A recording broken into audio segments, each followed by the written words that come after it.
Tirania de Aço capítulo 740 A deusa desce das montanhas. Mbaba-Mana-Waresa era uma deusa incipiente, que na vida passada de Berengar era adorada pelos Zulus. No entanto, a cultura Zulu ainda não havia sido estabelecida neste mundo e, por causa disso, ela ainda não era cultuada de forma significativa. No máximo, algumas pequenas tribos adorariam por outro nome. Como acontece com a maioria das divindades, ela estava ciente da progressão natural da linha do tempo, pelo menos em sua esfera de influência, e ao ouvir que o homem branco havia chegado à África do Sul séculos antes de invadir e colonizar a região, ela ficou com medo. Especialmente quando ela ouviu que um homem com a dádiva de uma divindade os estava liderando. Isso significava que alguma divindade de uma terra estrangeira havia quebrado um tabu e trouxe um ser de outro mundo para interferir neste. Naturalmente, ela não tinha o poder de fazer tal coisa, pois seus seguidores eram poucos, e o número de adoradores, bem como sua unidade, é o que deu a um deus seu poder. É por isso que o deus abraâmico era tão fraco em comparação com outros que tinham seguidores menores. Seus adoradores estavam matando uns aos outros em nome de pequenas diferenças em sua fé por séculos. Embora seus seguidores estivessem entre os maiores do mundo, eles sofreram vários cismas sangrentos, tanto que seu poder sofreu por causa disso. De fato, pode-se dizer que a invenção de Berengário da Reforma Alemã desferiu um sério golpe no poder do deus abraâmico. Claro, Mbaba-Mana-Waresa não estava ciente disso, e simplesmente desceu da montanha o mais rápido que pôde. Ela queria ver esses homens de cabelos dourados com seus próprios olhos. Sua familiar Aziza liderou o caminho, com medo de como ela poderia reagir. A última coisa que ele queria era que um massacre acontecesse em seus campos de caça. Eventualmente, a deusa que assumiu a forma de um leopardo, e seu companheiro empoleiraram-se no penhasco acima, contemplando as lanternas a óleo que os soldados alemães penduraram em postes enquanto montavam guarda. Ela ficou chocada ao ver as armas que eles carregavam, que eram mais avançadas do que as usadas pelo Império Britânico na Guerra Anglo-Zulu, que viu uma derrota desastrosa para seu povo. Isso só confirmou sua suspeita de que um deus ou deusa estrangeira agiu por impulso e trouxe um indivíduo altamente qualificado do futuro de outro mundo para este.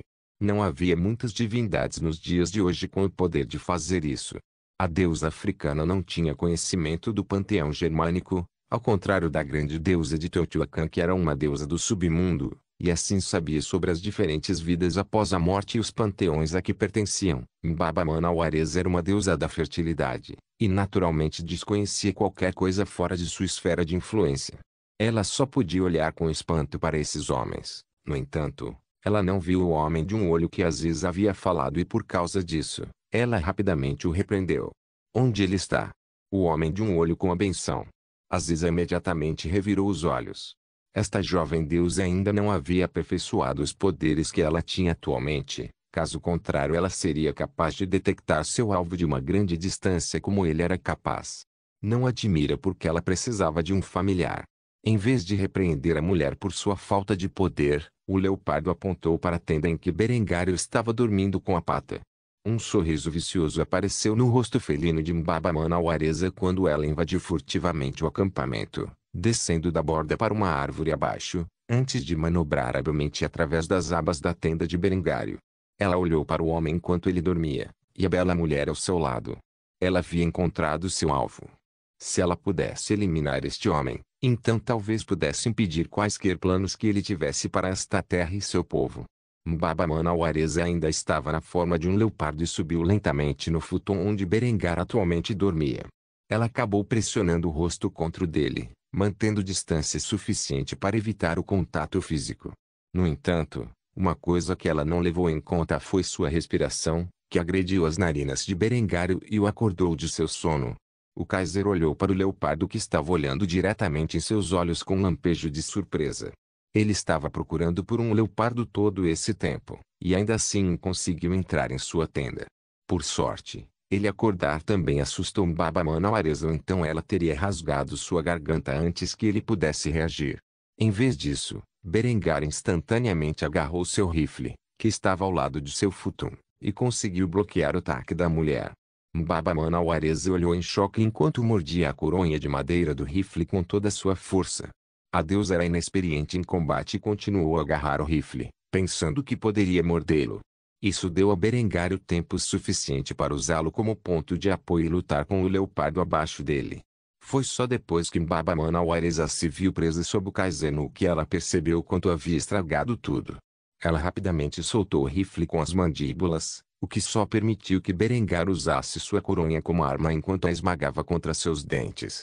Embora ela fosse imune a armas mortais, ela ainda podia sentir a picada de seu ataque e instantaneamente gritou enquanto instintivamente se transformava de volta em sua forma humana. Berengar olhou incrédulo ao perceber que de repente estava sentado em cima de uma beleza africana nua. Ele mal conseguia entender o que estava acontecendo e imediatamente gritou com a mulher em sua língua nativa. Quem diabos é você? Isso acordou Núria, que surpreendentemente dormiu durante todo o conflito. Quando ela viu seu marido sentado nu em cima de uma mulher africana que também estava nua, ela começou a gritar com ele.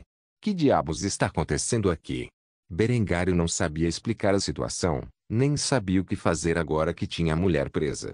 Infelizmente para ele, enquanto estava distraído, Aziz ouviu a comoção e revirou os olhos, sabendo que seu jovem mestre havia estragado completamente sua tentativa de assassinato.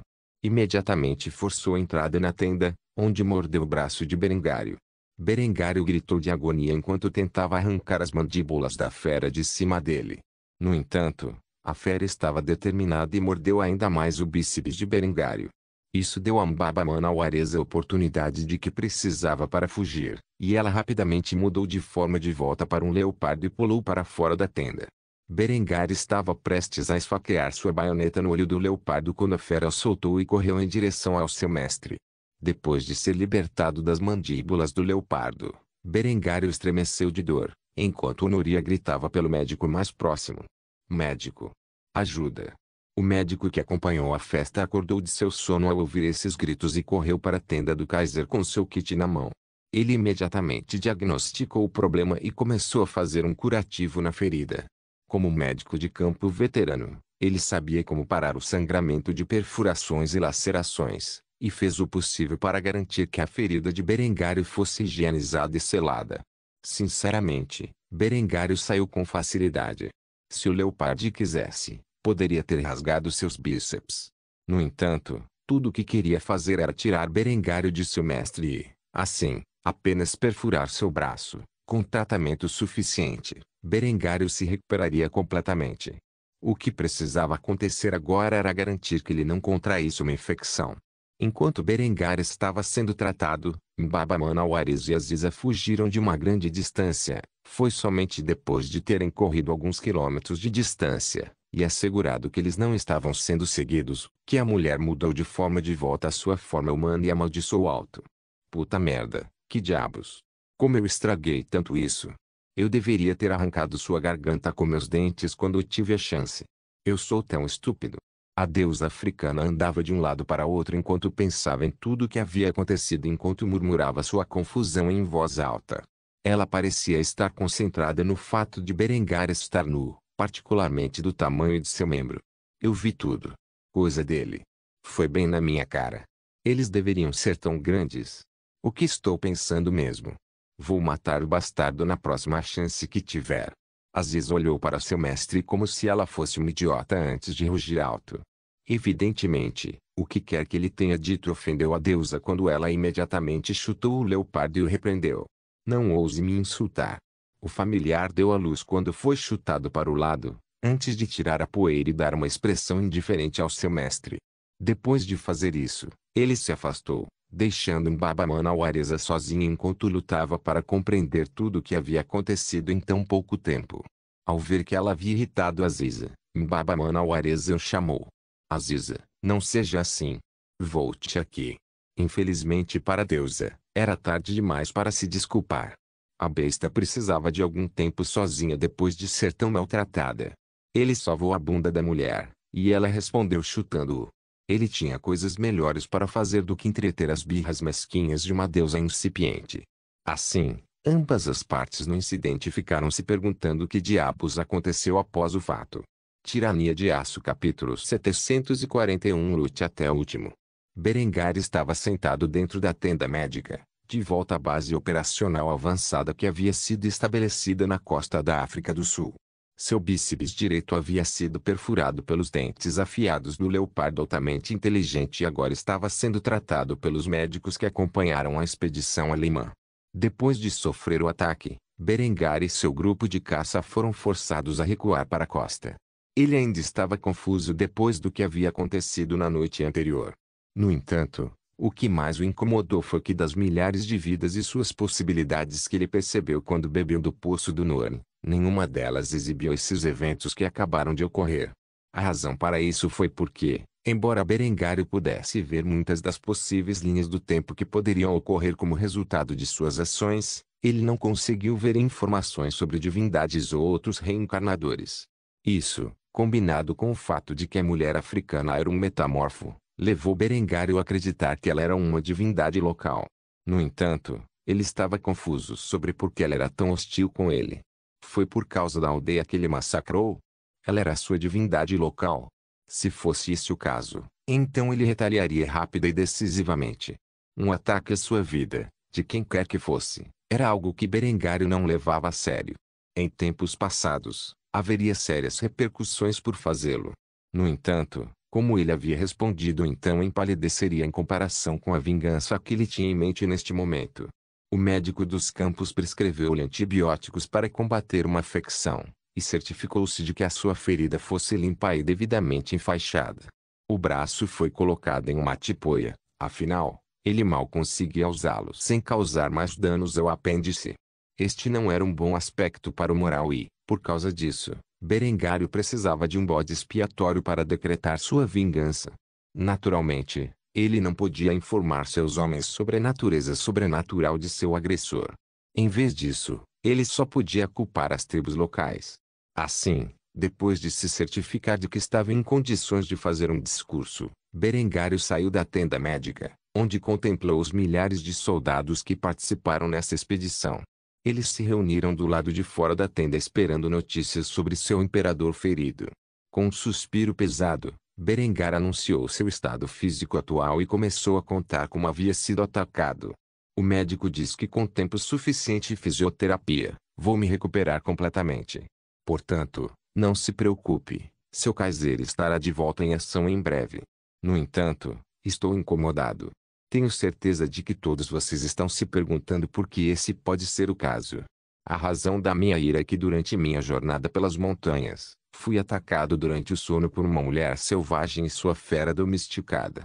Esta mulher trouxe consigo uma fera da terra que se abateu sobre mim na tentativa de não apenas reivindicar minha vida, mas me devorar. Lutei para sobreviver ao ataque por conta própria, mas no final consegui repelir meus atacantes. No entanto, este ataque infligiu cicatrizes que levarei por toda a vida. Tal coisa não é apenas um insulto à minha honra pessoal, mas ao prestígio de cada cidadão alemão. Ao me atacar durante o sono, esses selvagens mostraram que não entendem nem se importam com as regras civilizadas da guerra. Eu não vou mentir. Há algum tempo, os Jaegers e Jagdcomandos que têm atuado como nossos batedores nessas terras estrangeiras têm me dito Kaiser, essas pessoas são selvagens, elas comem umas às outras, eles não são humanos, ou pelo menos não são humanos civilizados. Não devemos dar a esses canibais o devido respeito que damos a nossos outros oponentes. A isso eu respondi com o ditado de que devemos tratar nossos inimigos da maneira como desejamos ser tratados. No entanto, após este incidente, cheguei à conclusão de que meus Jagdcomandos estavam corretos em sua perspectiva. Estou aqui para dizer a todos vocês que estarei enfrentando esta guerra de uma maneira que nunca conduzi no passado. E isso é lutar até o fim. Eles queriam, então eles terão. Já que esses selvagens procuram nos destruir e comer nossa carne, então eu lhes mostrarei quem será destruído. Ao tentar me alimentar para a sua fera, eles começaram uma loucura que de uma forma ou de outra verá toda a sua população aniquilada. Para os selvagens desta terra, que eventualmente serão extintos, eles só têm esse assassino para culpar. Com isso dito, os soldados da Alemanha que se reuniram no acampamento soltaram um grito enquanto aplaudiam a devastação que estava prestes a ocorrer na África do Sul. Berengário exagerou em muitas coisas neste discurso, mas conseguiu seu objetivo de desumanizar o inimigo.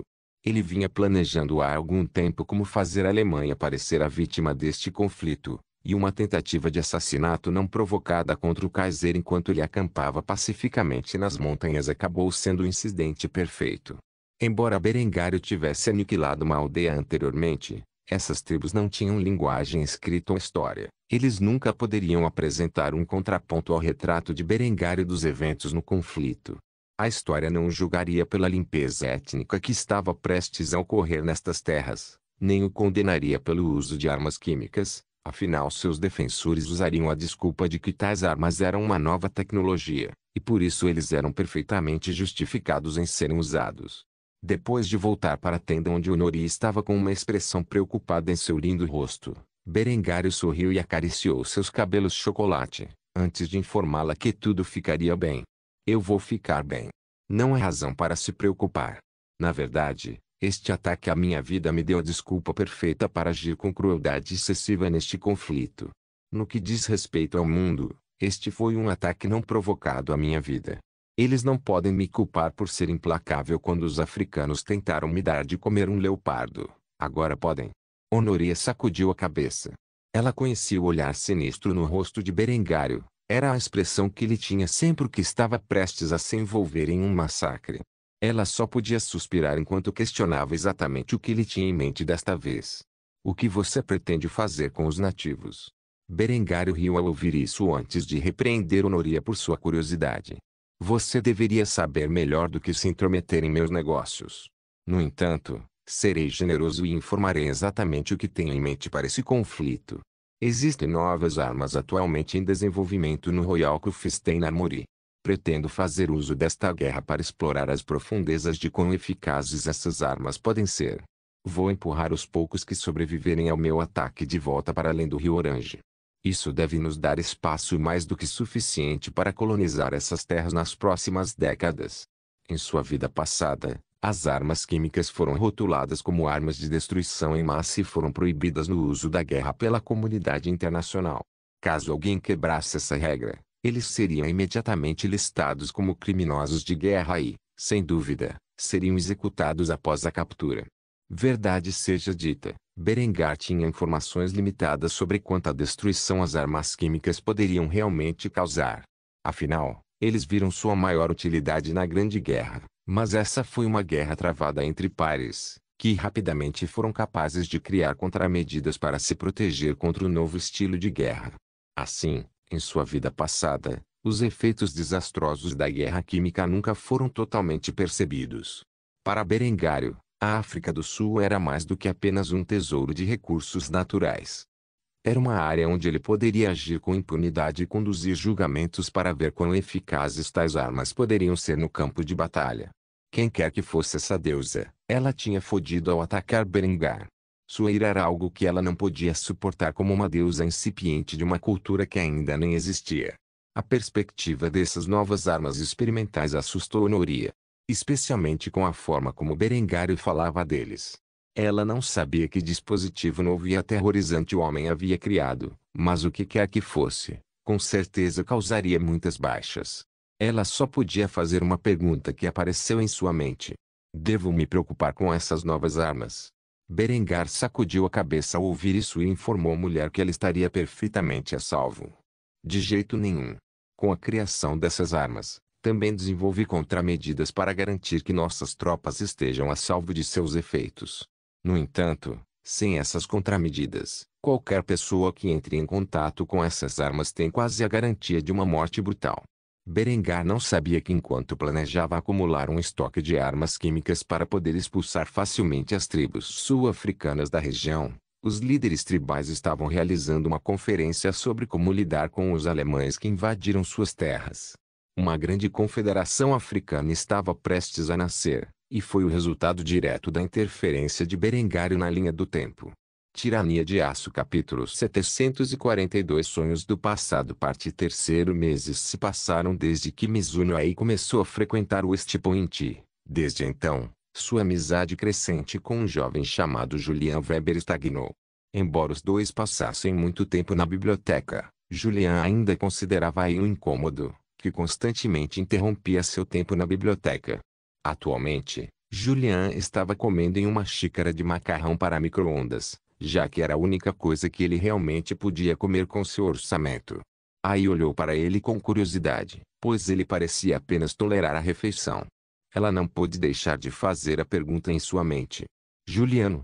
O jovem suspirou pesadamente ao ouvir essa interrupção de sua leitura, e lentamente colocou seu livro de lado, onde respondeu a contragosto à pergunta da garota. Sim, ai. Ai exibia um lindo sorriso enquanto continuava sua linha de pensamento. Você já comeu ramen de verdade antes? Julian balançou a cabeça antes de responder a pergunta da jovem japonesa. Não, muito caro. Foi nesse momento que Ai descobriu algo interessante sobre o passado de Julian. Ele parecia ser muito pobre. Ela soube naquele momento que tinha a oportunidade de se aproximar do homem e rapidamente insistiu em algo que Julian não esperava quando essa conversa começou. Então está resolvido. Sexta à noite você vai para a casa dos meus pais, onde eu vou cozinhar um ramen de verdade. É um crime comer apenas macarrão em concha todos os dias. Julian respondeu de uma forma que Ai não esperava, pois rapidamente rejeitou sua oferta. Não, obrigado, estou ocupado na sexta-feira. Ai ficou pasmo com esse comentário. Ele estava brincando agora. Uma garota bonita pede para você vir e comer a comida caseira dela, e você se recusa. Quão denso era esse idiota? Ela se forçou a manter a calma enquanto insistia nesse ponto. Eu não vou aceitar um não como resposta. Vou tratá-lo como uma refeição caseira, e você vai gostar. Assustou Julian quando a mulher sentada à sua frente de repente ficou tão agressiva. Ele não estava acostumado a tal comportamento da garota, e meio que afundou na cadeira desajeitadamente. Depois de receber um olhar intenso da garota por mais de alguns minutos de silêncio, ele suspirou pesadamente antes de concordar com o pedido dela. Mutar. A expressão de Ai imediatamente mudou de uma carranca para um sorriso feliz enquanto ela apertava as mãos em excitação. E Ai, tenho certeza que você vai gostar. Certamente será melhor do que aquela porcaria produzida em massa que você está comendo agora. Julian olhou para sua xícara de macarrão e deu de ombros. Comida era comida. Ele não tinha o luxo de comer refeições chiques em restaurantes e estava acostumado a cozinhar sua própria comida quando tinha oportunidade. No entanto, ele teve que admitir que seria bom comer algo diferente de macarrão para micro-ondas pela primeira vez. Assim, ele suspirou e acenou com a cabeça antes de voltar ao seu trabalho.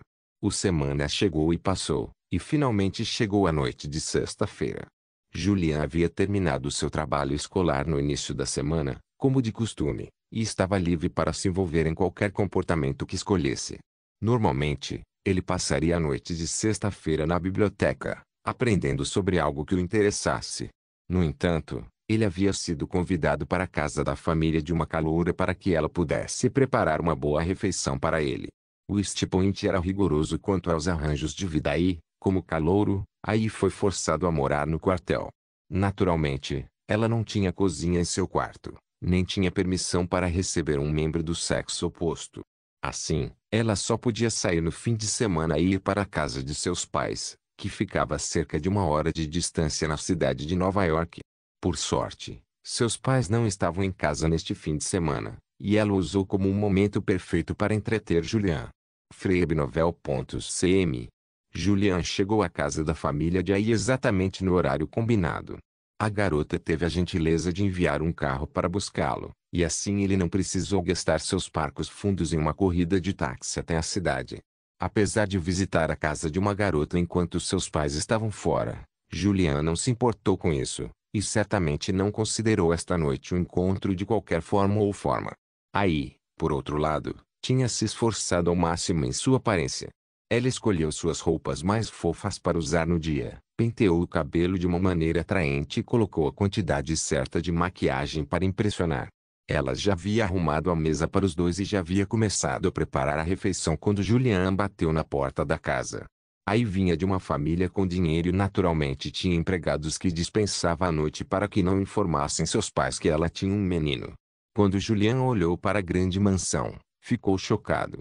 Ele não sabia que a garota que o importunava por algum tempo era uma princesa mimada. No entanto, fez sentido para ele depois de pensar sobre isso por alguns momentos.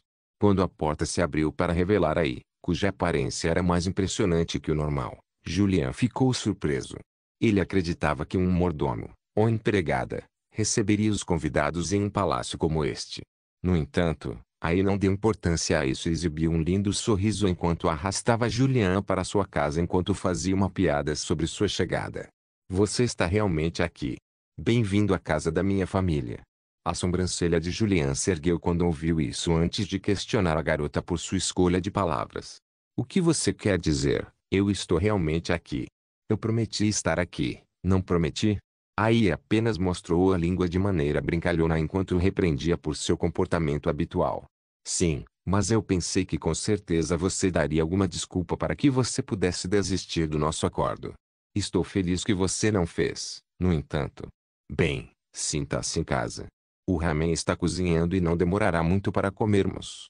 Você quer uma cerveja ou algo assim? Julian se sentiu deslocado enquanto olhava a luxuosa mansão. Ele nunca esteve em uma casa tão grande e opulenta antes. Levou um tempo para ele perceber o que aí estava dizendo, mas finalmente, ele acenou com a cabeça em concordância com a pergunta dela. Claro, o que você tem? Aí levou um homem até a cozinha, onde tirou algumas cervejas da geladeira. Eles eram uma marca popular da terra natal de seus pais. Ela entregou uma para Julian depois de tirar as tampas das garrafas e tomar um gole despreocupado. Meu pai gosta de importações de sua terra natal, então a única cerveja da casa é japonesa. Espero que não se importe. Julian tomou um gole da cerveja e instantaneamente sentiu como se tivesse alcançado a iluminação. Ele não podia se dar ao luxo de beber um álcool tão premium, e só tinha bebido cerveja barata e leve que tinha gosto de água de mijo. No entanto, esta cerveja tinha um sabor magistral, e ele instantaneamente se viu apreciando o sabor. É realmente bom. Aí ficou feliz em ver que Julian gostou, e rapidamente voltou a cozinhar. Em pouco tempo, havia 2 tigelas de miso ramen na mesa e um lado de takoyaki. Julian já tinha ouvido falar dessas refeições antes, mas nunca as havia experimentado. No entanto, quando ele provou os frutos do trabalho de Ai, ele quase começou a chorar. Estava entre as melhores coisas que ele já tinha provado, e ele saboreou cada mordida. Aí viu uma expressão estranha em seu rosto, e rapidamente perguntou como ele se sentia sobre a comida dela, um pouco com medo da resposta. Bem, como é? Julian olhou para Ai com uma expressão estranha no rosto enquanto tentava encontrar as palavras para expressar seus pensamentos. No final das contas, ele estava com medo de dizer à garota que era a melhor coisa que ele já havia provado, e usava um olhar distante enquanto afastava. No mínimo, é melhor do que macarrão no micro-ondas. A expressão estoica forçada no rosto de Julian fez Ai rir, pois ela sabia que ele não estava disposto a dizer a verdade. Ficou claro pela maneira como ele comeu o ramen e o takoyaki que ele gostou muito, mas por alguma razão, o homem não podia ser honesto. Esse era outro aspecto do caráter de Julian que a garota achava cativante. As últimas palavras que Itami ouviu antes de acordar de seu sonho foram Julian desajeitadamente agradecendo-lhe pela refeição. Obrigado, Ai. Eu realmente aprecio isso. Depois de ouvir essas palavras, Itami acordou em seu futum, com um sorriso amargo nos lábios e uma lágrima nos olhos. Ela estava realmente muito deprimida por ter acordado de suas memórias preciosas de sua vida passada, apenas para se encontrar na cova de víboras que era sua existência atual. Com um suspiro pesado, ela se enrolou sob as cobertas e soltou uma única lágrima e um leve gemido antes de voltar a dormir, esperando pegar o resto do sonho do qual acabara de acordar. Tirania de Aço capítulo 743 Unindo as tribos parte 3 Bacari ficava no centro de uma vila mais ao norte do que a tribo Azi. Hoje foi uma reunião de chefes tribais de várias aldeias diferentes do sul da África. Estes foram os principais líderes tribais que existiam ao sul do rio Orange. Esses homens ficaram cada vez mais preocupados com a presença dos alemães e a ameaça que representavam para a existência contínua da soberania tribal.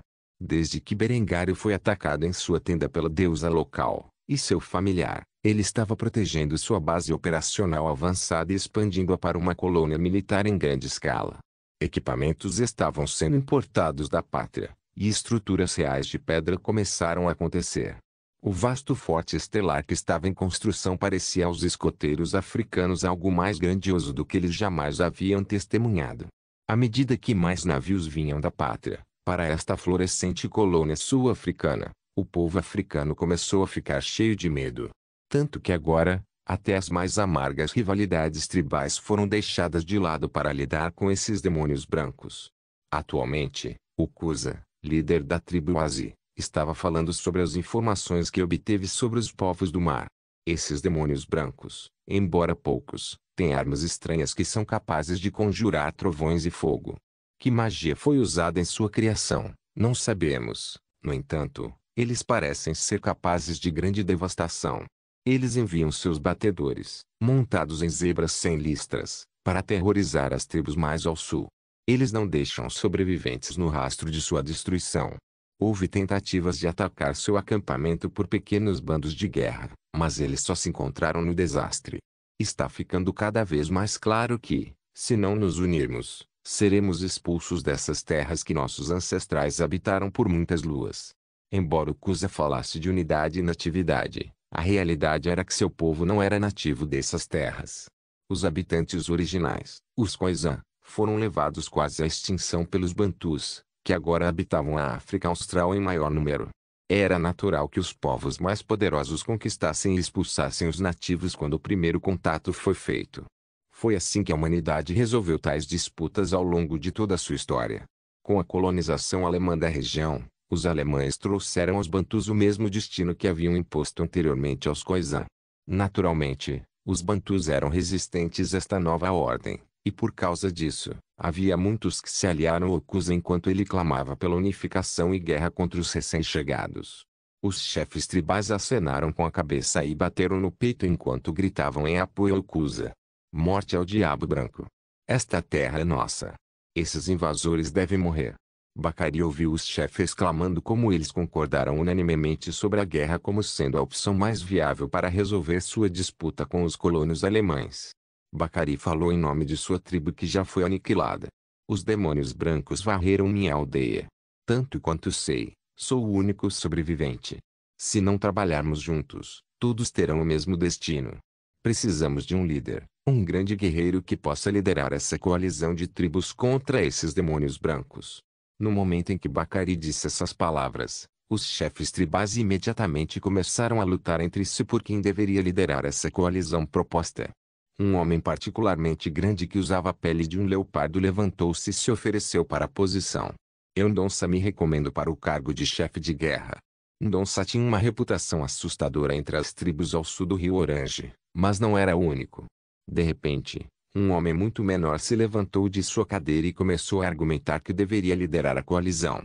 Bah, Ndonsa, sua maior fama é matar um leopardo com arco e flecha. Eu deveria ser o líder. Todos vocês sabem quantos homens matei com minha lança. Não há homem mais óbvio para a posição do que eu, o grande Sinhabonga. Ndonsa imediatamente se levantou no rosto de Sinhabonga, elevando-se sobre o homem com sua estatura enquanto olhava para seu rival com um rosto cheio de desdém. Antes que pudessem lutar, o Kusa teve uma ideia de quem deveria ser nomeado chefe de guerra dessa coalizão, como forma de resolver a disputa. Eu digo que temos um concurso. Todos os que desejam mostrar seu poder e reivindicar a posição de chefe de guerra para si mesmos devem lutar em um torneio para ver quem é o mais digno. O último homem de pé ganha a posição. Ndonsa e Sinhabonga se entreolharam antes de concordar com os termos. Por mim tudo bem. Parece bom para mim. Com isso, um torneio estava prestes a acontecer para determinar o homem mais digno de ser o líder da coalizão. Bacari viu isso como uma oportunidade de reivindicar poder para si mesmo e trazer glória à sua tribo caída. Afinal, ele havia sido treinado nas artes da guerra desde tenra idade e, embora ainda não tivesse se provado como muitos dos competidores, tinha certeza de que tinha uma chance de vencer. Assim, o jovem jogou seu nome no torneio e logo se viu lutando contra seu primeiro oponente. Não era outro senão Ndonsa. As regras deste torneio eram simples. Nenhuma arma era permitida, nenhuma matança era permitida. No entanto, todo o resto era jogo justo, e quem ainda estivesse de pé no final da luta era o vencedor. A figura desajeitada estava diante de Bacari com um sorriso presunçoso no rosto enquanto os outros chefes se reuniam para assistir à violência ocorrer. Ndonsa correu para Bacari e tentou segurá-lo, mas o menino era muito rápido, movendo-se para o lado e agarrando as costas de Ndonsa por trás, onde ele levantou o homem no ar apenas o suficiente para quebrar sua postura, para que ele pudesse arrastar ele ao chão. Os dois homens lutaram por uma posição dominante quando Mendonça subiu em cima de Bacari e começou a socar seu rosto com seus punhos maciços. Bacari podia sentir seu rosto sendo esmurrado enquanto lutava para inverter a posição. Ele não tinha experiência no terreno, não que as tribos africanas tivessem algum senso refinado de artes marciais para começar, mas de alguma forma ele conseguiu sair da posição montada por acidente antes de voltar a ficar de pé. Mendonça não ficou satisfeito com isso, mas antes que pudesse lançar um ataque, Bacari deu-lhe uma joelhada na cabeça com uma joelhada saltitante, deixando o homem inconsciente após o impacto. Apesar de ter o rosto ensanguentado, Bacari milagrosamente virou a mesa e venceu a luta. Todos olharam para o menino em choque quando ele reivindicou a vitória sobre um dos guerreiros mais renomados da África Austral. Especialmente Sinhabonga, que anteriormente temia a ideia de lutar desarmado contra o gigante. Depois de derrotar Mendonça, Bacari sentou-se silenciosamente, esperando seu próximo oponente. Em pouco tempo, os outros contendores travaram suas lutas, mas havia apenas alguns homens que ousariam se opor a Mendonça e Sinhabonga. No final, Sinhabonga e Bacari se encontraram nas finais, onde o homem baixo, mas ágil, fez uma piada às custas de Mendonça, que já havia acordado de sua soneca. Devo admitir, eu não esperava que você derrubasse o tolo desajeitado. Eu subestimei você, garoto, mas sua agilidade não é páreo para a minha. Não espere fazer o mesmo truque contra mim. Bacari não disse nada. Em vez disso, ele estalou os dedos antes de atacar Sinhabonga. Ele descontroladamente jogou seus socos sem qualquer habilidade. Grandes geradores de feno foram o melhor que ele conseguiu inventar. Se colocado contra os lutadores profissionais da Alemanha, o garoto não seria capaz de acertar um golpe, mas ele não sabia disso. Sinhabonga saltou ao redor desses ataques, evitando-os rapidamente como se fosse um macaco-aranha. Ele deu um chute no estômago de Bacari, o que o fez cair para trás. Quando Sinhabonga estava prestes a matar, Bacari pulou de sua posição e jogou o punho para frente com toda a força, colidindo contra a mandíbula do homem menor e derrubando-o. Bacari rapidamente subiu em cima do homem e começou a desferir socos no oponente caído até que ele não estivesse mais consciente. Com isso, ele derrotou os dois lutadores mais hábeis entre as tribos africanas e provou ser o mais adequado para a posição. Táticas, estratégia, logística. As tribos africanas nada sabiam dessas coisas. Para eles, o maior guerreiro em combate individual era o líder mais hábil quando se tratava de guerra e, surpreendentemente, Bacari provou ser esse homem. A multidão de chefes tribais explodiu em aplausos quando Cusa nomeou o menino da aldeia massacrada para ser seu novo chefe de guerra. Com isso Bacari uniu as tribos ao sul do Rio Oranje em uma grande força, com um único propósito: para expulsar os alemães do continente. Claro, lutar um duelo contra um inimigo destreinado e lutar uma guerra contra o maior exército que o mundo já viu, eram duas feras completamente diferentes. Não se esqueça de deixar o link de se inscrever no canal. Por favor, certifique-se de verificar meus outros vídeos. Tenho certeza que você vai gostar deles. Solém irmãs, Solém irmãos.